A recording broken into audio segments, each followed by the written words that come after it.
अस्सलाम वालेकुम स्टूडेंट्स। हम नेक्स्ट चैप्टर इसका स्टार्ट करने लगे हैं। एक और लेक्चर है विंडोज़ फॉर्म पर। GUI कंट्रोल्स हैं हमारे। चैप्टर नंबर 14 हमने कंप्लीट कर लिया। 14 की एक्सरसाइज कहने की तो ज़रूरत नहीं है, लेकिन बहरहाल एक बार फिर फॉर्मेलिटी के लिए मैं कह देता हूँ कि आप चैप्टर नंबर 14 की एक्सरसाइज जो है वो आप ज़रा अच्छी तरह से आप कर लेंगे। जो दूसरी वाली बुक मैंने आपको दी भी है और उसके अंदर एक्सरसाइजेज गिवन है, इस वाले एडिशन में एक्सरसाइजेज नहीं है, तो आपने लाजमी तौर पे कर लेनी है। अच्छा, ये जो चैप्टर है ये 15 चैप्टर, इसमें से काफ़ी सारे कंट्रोल्स जो हैं वो डिस्कस किए हुए हैं। तो अभी फ़िलहाल ये सारा चैप्टर तो शायद मैं अभी नहीं करवा पाऊँगा।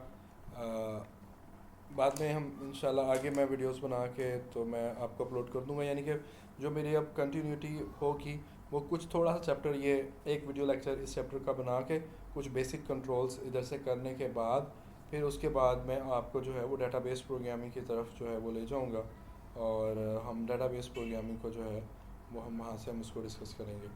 तो इसलिए इस चैप्टर को हम जो है वो एक जिस तरह से सीक्वेंस चल रहा है वीडियोस का, उस सीक्वेंस में हम इस चैप्टर को कंप्लीट नहीं करेंगे। इसको थोड़ा सा पार्ट करने के बाद जो है वो फिर हम आगे डेटाबेस प्रोग्रामिंग की तरफ जो है वो हम चले जाएंगे।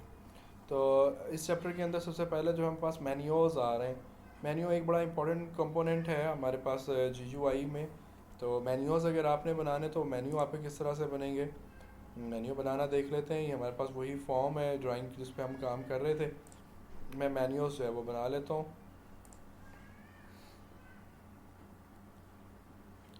मेन्यू स्ट्रिप कंट्रोल है हमारे पास। ये मेन्यू स्ट्रिप आप अपना लेके ड्रैग एंड ड्रॉप कर देंगे अपने फॉर्म के ऊपर। मैं इसका फॉर्म का फ़ॉन्ट साइज़ थोड़ा सा इंक्रीज़ कर दूँ ताकि आप लोग उसको क्लियरली देख सकें।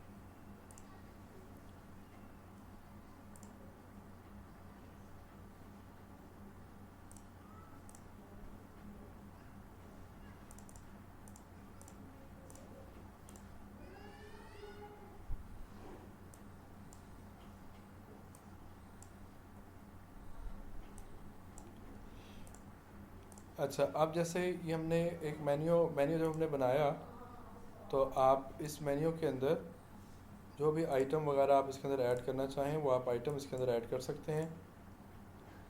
आप क्लिक करें और यहाँ पे आप लिखना शुरू कर दें। जैसे मैं फ़ाइल मेन्यू बना रहा हूँ, जैसे मैंने क्लिक करके लिखना शुरू किया उसने एक बॉक्स आपको राइट साइड पे इधर दे दिया, एक इधर नीचे दे दिया टाइप कर। या अगर आपने इसी मेन्यू को एक्सपेंड करना है तो नीचे लिखना शुरू कर देंगे। अगर आप इस मेन्यू को यहीं पे ख़त्म करके अगर आप आगे नेक्स्ट मेन्यू में जाना चाह रहे हैं तो आप इधर क्लिक कर देंगे। जैसे मैं इधर क्लिक कर रहा हूँ,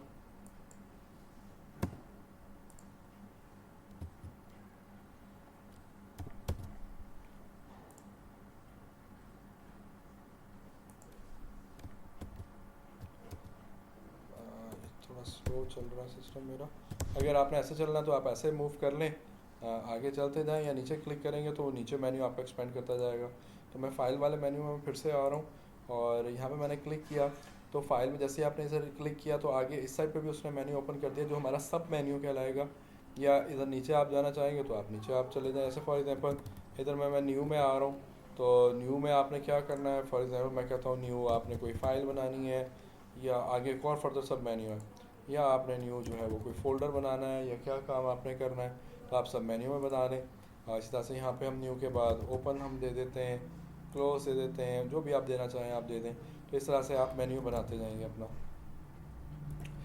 अच्छा, मेन्यूज़ के अंदर अक्सर आप लोगों ने देखा होगा कि जब आप मेन्यू बनाते हैं तो मेन्यू के अंदर यहाँ पे एक सेपरेटर लाइन आ रही होती है, जैसे ऐड टू सोर्स कंट्रोल, उसके बाद एक लाइन है और उसके बाद फिर ऐड है, ऐड के बाद फिर लाइन है। तो अगर आपने इस तरह की सेपरेटर लाइन देनी हो तो वो आप देने के लिए आप हाइफन को यूज़ करेंगे। ये माइनस का सिंबल जो होता है ये आप यूज़ करेंगे। जस्ट वन टाइम आपने लगाना है तो ये हाइफन आ जाएगा, उससे आपका मेन्यू सेपरेटर लग जाएगा। उसके बाद आप नीचे क्लिक करेंगे, देखिए ऊपर मेन्यू सेपरेटर आ गया और फिर मैं यहाँ पे क्लोज जो है वो मैं लगा रहा हूँ। ये मैंने एक बड़ा सिंपल सा मेन्यू बनाया। अभी फ़िलहाल हम इसी को रन करके हम देखते हैं।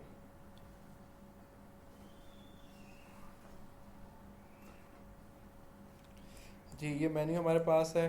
फाइल में हम आए तो न्यू में आ गया, तो न्यू के अंदर आप फाइल और फोल्डर बना सकते हैं, फिर ओपन है, फिर सेपरेटर आ रहा है, फिर क्लोज है। अभी फ़िलहाल हमने क्योंकि कोड नहीं किया, इसके साथ कोड अटैच नहीं किया, तो अभी फ़िलहाल क्लिक करने से कुछ भी नहीं होगा। अच्छा, मेन्यू को जब आप बात करते हैं तो मेन्यूज़ के साथ आप दो तीन चीज़ें उसकी प्रॉपर्टीज़ में हैं वो आप लगा सकते हैं, आप बुक में भी आपको ये चीज़ें मिल जाएंगी। एक तो आप मेन्यू के साथ कोई इमेज वगैरह लगा सकते हैं, पिक्चर, जैसे यहाँ पर आइकन आ रहा होता है, जैसे यहाँ पर ये वाला आइकन आ रहा है, या इधर ये सेव के लिए फ्लॉपी डिस्क बनी हुई आ रही है, तो आप इमेज जो है वो आप लगा सकते हैं। तो इमेज जो भी पड़ा हुआ है आप ये लगा लें, ओके करें, तो ये यहाँ पे एक इमेज जो है वो आपको शो हो रहा होगा। ये थोड़ा सा लाइट कलर में है इमेज, लेकिन बहरहाल आप इस तरह से इमेज लगा सकते हैं। फिर दूसरी इसकी प्रॉपर्टी जो है वो आ रही है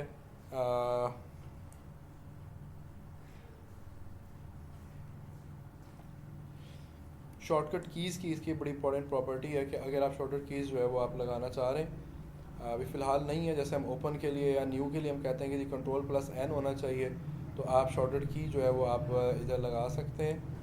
शॉर्टकट की को आप ओपन करें, नल लिखा आ रहा है, इस पर क्लिक करें, किस कम्बिनेशन के साथ बनानी है, मैं कह रहा हूँ कंट्रोल के साथ बनानी है, और क्या रखना है, मैं कहता हूँ कंट्रोल प्लस फॉर एग्ज़ाम्पल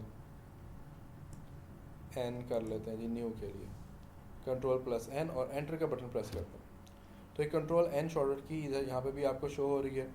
तो अब अगर आप इसके साथ मैं कोड अटैच करना चाह रहा हूँ तो आप इसके साथ आप कोड अटैच कर लें। मैं फ़िलहाल जस्ट यहाँ पर एक मैसेज बॉक्स लगा देता हूँ,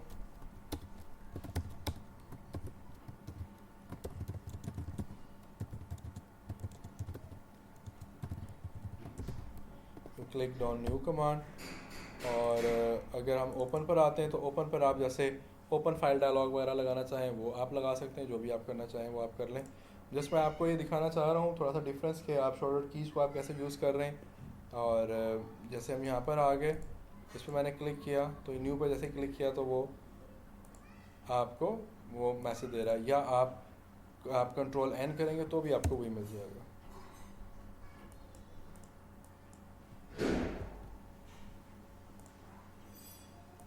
शॉर्टकट की आई थिंक हमारी अटैच हुई नहीं, कंट्रोल+N लगा हुआ तो है इसके साथ।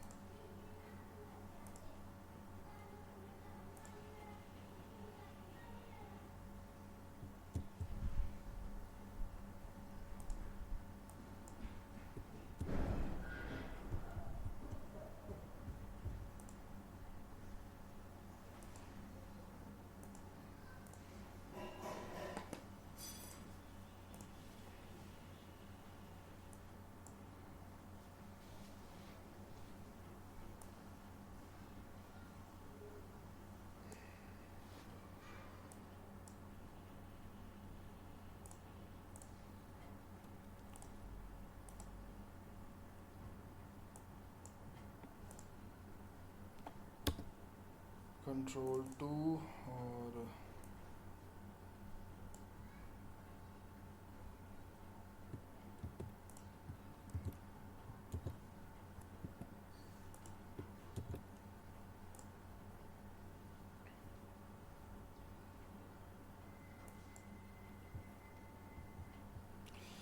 Ctrl+2 के साथ ही वर्क कर रहा है। Ctrl+N के साथ शायद इसका कोई कोई कोई कॉन्फ्लिक्ट कहीं पे लगता है कि आ रहा होगा।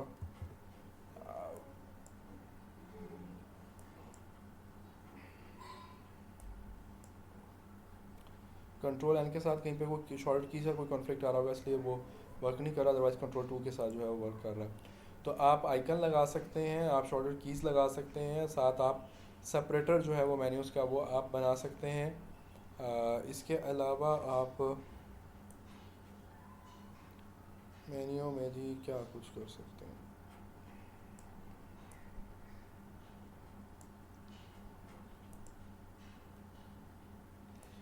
चेक भी हो सकता है इसके अंदर, चेक की एक प्रॉपर्टी होती है कि आप अगर चेक स्टाइल का मेन्यू रखना चाह रहे हैं कि जो क्लिक करें तो चेक साइन आ जाता है, अदरवाइज जो है वो ऑफ उसको कर देता है, तो आप ये चेक स्टाइल का मेन्यू भी जो है वो आप बना सकते हैं। आपने इस पर क्लिक किया ऑफ हो जाएगा वो भी, क्योंकि हमने क्लिक पे कमांड दी हुई है इसलिए उसको ऑफ नहीं कर रहा। तो आप इसको अपने मेन्यू को ऑन ऑफ कर सकते हैं।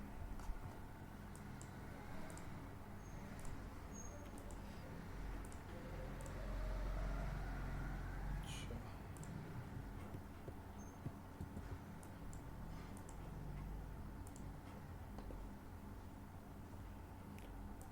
ऑफ फिर ये प्रोग्रामेटिकली होगा, प्रोग्रामेटिकली हम इसे ऑफ कर देंगे।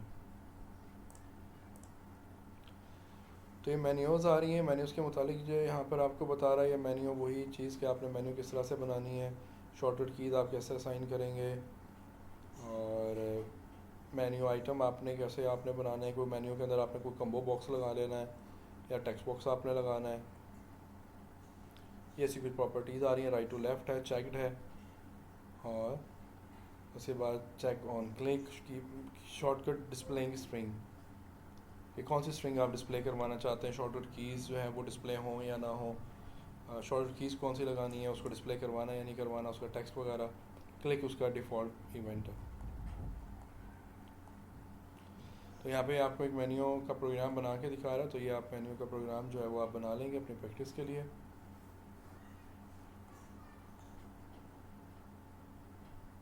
उसके बाद आगे वो मंथ कैलेंडर वगैरह पे लेके जा रहा है, लेकिन मैं मंथ कैलेंडर अभी फ़िलहाल आपको नहीं करवाता। मंथ कैलेंडर के बजाय हम जो है वो कम्बो बॉक्स और लिस्ट बॉक्स का कंट्रोल कर लेते हैं।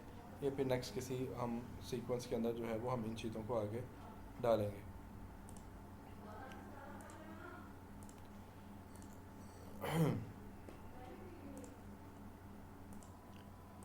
जी, नेक्स्ट कंट्रोल जो मैं आपको करवाने लगा हूँ वो कम्बो बॉक्स का है। आप कम्बो बॉक्स को यूज़ कर सकते हैं। ये हमारे पास एक कम्बो बॉक्स आ गया।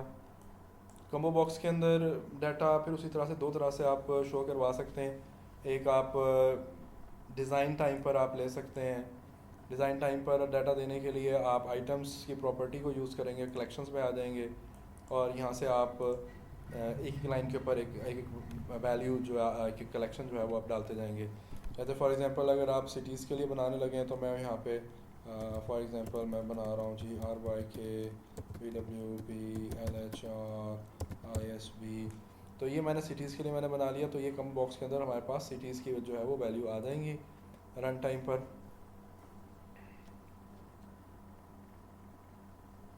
रन टाइम पर आपको ये वैल्यूज़ शो हो रही होंगी। तो और अगर आपने कोई वैल्यू डिस्प्ले करवानी है, तो मैं यहाँ पर कोई हम बटन लगा लेते हैं और इससे हमने डाटा शो कराना है। तो मैं इसका टेक्स्ट जो है वो मैं कर लेता हूँ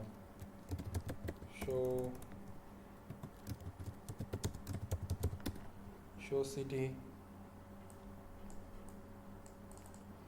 डबल क्लिक करें से क्लिक इवेंट पर आ जाएं।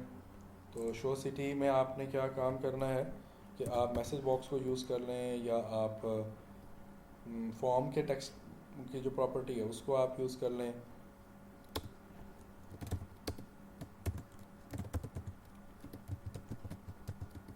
Convert dot to string combo box 1 dot selected item की इसकी प्रॉपर्टी होती है सेलेक्टेड आइटम।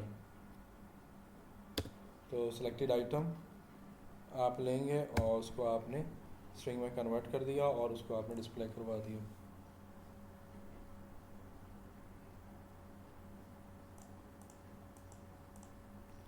तो आपने BWP सिलेक्ट किया है या आप जो भी सिलेक्ट करेंगे, तो आप इस तरह से सेलेक्टेड आइटम जो है वो आप उसका ले सकते हैं। सेलेक्टेड आइटम के साथ और भी कुछ प्रॉपर्टीज़ आ रही हैं, जैसे यहाँ पर आप लगा रहे हैं सेलेक्टेड टेक्स्ट भी है, सेलेक्टेड वैल्यू की प्रॉपर्टी भी है। इसके अलावा इंडेक्स है, सेलेक्टेड इंडेक्स, कि जो आइटम आपने सेलेक्ट किया है वो कौन से इंडेक्स पर है। पहला आइटम 0 इंडेक्स के ऊपर होगा, फिर 1 पर होगा, 2 पर होगा, एंड सो ऑन। बाद बात ये भी हो सकता है कि आप कोई भी आइटम सेलेक्ट ना करें, ऐसे यूज़र ने कुछ भी सिलेक्ट नहीं किया। तो अगर आप कुछ भी सिलेक्ट नहीं करते कम्बो बॉक्स में से, तो उसका जो सेलेक्टेड इंडेक्स होगा वो -1 होगा। तो वो -1 जो है वो आपको शो कर रहा होगा। जैसे मैं यहाँ पे सिलेक्टेड आइटम जो है वो मैं आपको डिस्प्ले कराता हूँ, लेकिन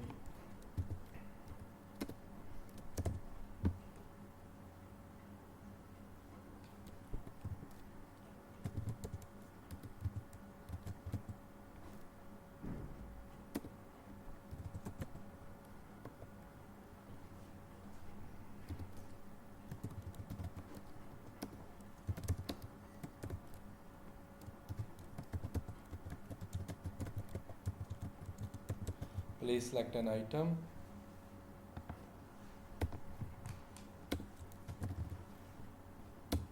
एल्स हम आइटम शो करा देते हैं।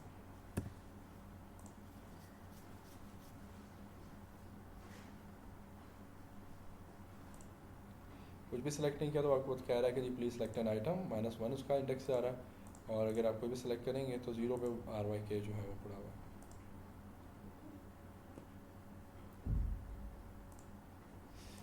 अच्छा, ये तो हमने वैल्यूज़ इसके अंदर ऐड की हमने डिज़ाइन टाइम पर। अगर आपने रन टाइम पर वैल्यूज़ ऐड करनी हो तो वो उसके लिए आप एक टेक्स्ट बॉक्स ले लें, और टेक्स्ट बॉक्स के बाद मैं एक बटन ले लेता हूँ।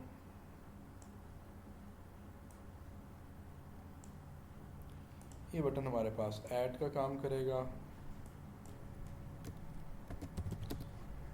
और हम चाह रहे हैं कि इस टेक्स्ट के अंदर, इस टेक्स्ट बॉक्स के अंदर यूज़र ने जो कुछ भी लिखा हो, जब ऐड पे क्लिक करें तो वो इसके अंदर जाके ऐड हो जाए। तो उसके लिए आप जो है ऐड पर आप आ जाएं, और यहाँ पर आप करेंगे combo box 1 dot items dot add और क्या ऐड करना है, हमने वो वाला आइटम ऐड करना है, वो वैल्यू ऐड करनी है जो टेक्स्ट बॉक्स के अंदर लिखी हुई है। तो वो उसका नाम मैंने चेंज नहीं किया, तो उसका नाम टेक्स्ट बॉक्स 1 है, टेक्स्ट बॉक्स 1 डॉट टेक्स्ट। ठीक है,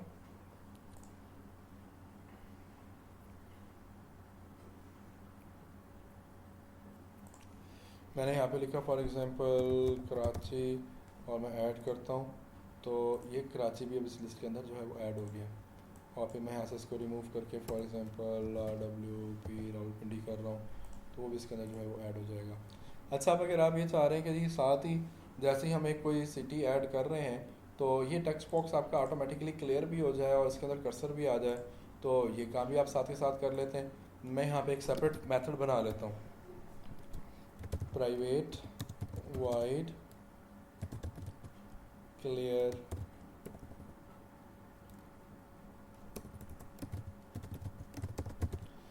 फील्ड का मैं एक मेथड बना लेता हूँ, और उस टेक्स्ट फील्ड को मैंने क्लियर करना है, तो वो उसका नाम टेक्स्ट बॉक्स 1 है।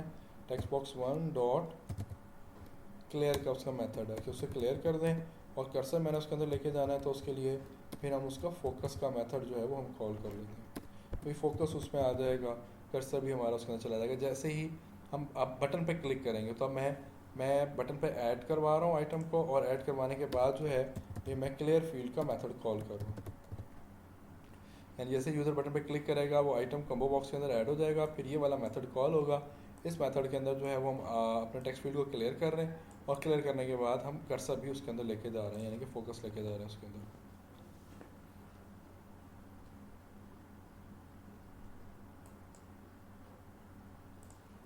अच्छा, जो हम रन टाइम पर ऐड करते हैं ना, वो नेक्स्ट टाइम आपको नहीं शो होंगे। जैसे मैंने कराची ऐड किया था, रावलपिंडी ऐड किया था, वो अब आपको नहीं शो हो रहे।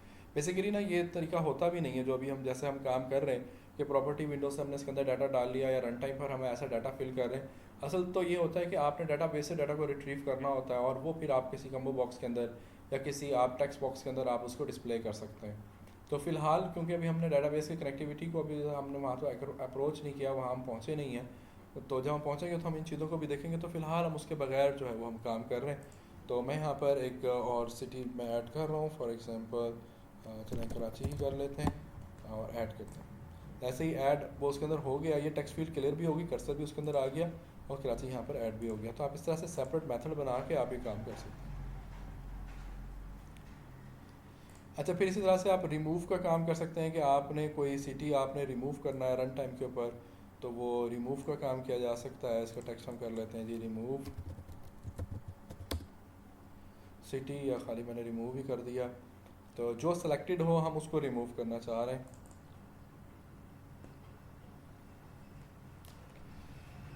तो उसके लिए हम कम्बो बॉक्स को हम यूज़ करेंगे, combo box 1 dot items dot remove का मेथड है, रिमूव करना है हमने। अच्छा, रिमूव के भी दो मेथड आ रहे हैं, अगर आप देख सकें, रिमूव है, एक रिमूव ऐट है। रिमूव ऐट के अंदर आप इंडेक्स बताएंगे कि कौन से इंडेक्स का आइटम आपने रिमूव करना है, 0 इंडेक्स का करना है, 1 का करना है, 2 का करना है, आप आइटम का इंडेक्स बताएंगे। एक है सिंपल रिमूव, जिसके अंदर आप वैल्यू देंगे कि ये वाली वैल्यू है और इस वैल्यू को हमारे कम्बो बॉक्स में से रिमूव कर दो। तो उसके लिए आप रिमूव को यूज़ करेंगे, सिंपल रिमूव। कौन सा रिमूव करना है, मैं कहता हूँ जो सेलेक्टेड है ना वो रिमूव कर दो। तो जो सिलेक्टेड है combo box 1 dot items dot selected item.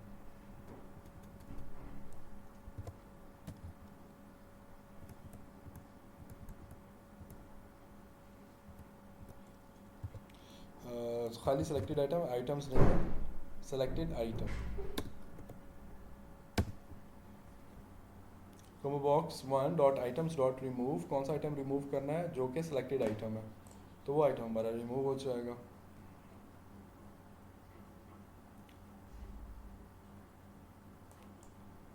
मैंने यहाँ से लाहौर को सिलेक्ट किया और रिमूव, तो लाहौर आपकी लिस्ट में से रिमूव हो गया, कॉम्बो बॉक्स में से रिमूव हो गया। तो आप शो करवा सकते हैं, ऐड करवा सकते हैं, रिमूव करवा सकते हैं, या आप ये भी काम कर सकते हैं कि आप एक कम्बो बॉक्स की वैल्यू को आप किसी दूसरे कम्बो बॉक्स के अंदर आप ऐड कर दें। एक से सेलेक्ट करें, आगे एक बटन बनाओ add to other combo box, आप उस पर क्लिक करें तो वो दूसरे कम्बो बॉक्स के अंदर उसको ऐड कर ले। तो ये काम बड़े सिंपल से हैं, आप बड़ी आसानी के साथ आप कर सकते हैं। यही सेम काम आपने करना है लिस्ट बॉक्स के साथ। लिस्ट के अंदर भी यही सेम चीज़ें होती हैं। लिस्ट बॉक्स एक मैं आपको लगा के एक थोड़ा सा आपको एक आइडिया दे देता हूँ।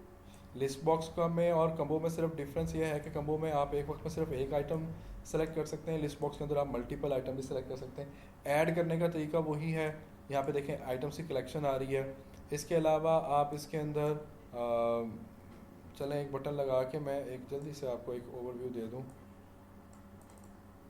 कि अगर आपने इसके अंदर आइटम ऐड करना है तो list box 1 dot items dot add, बिल्कुल सेम वही वाला काम हो रहा है। या रिमूव करना है तो डॉट रिमूव, या अगर आपने शो करवाना है तो डॉट सेलेक्टेड आइटम, आइटम्स के साथ नहीं आता, लिस्ट बॉक्स 1 डॉट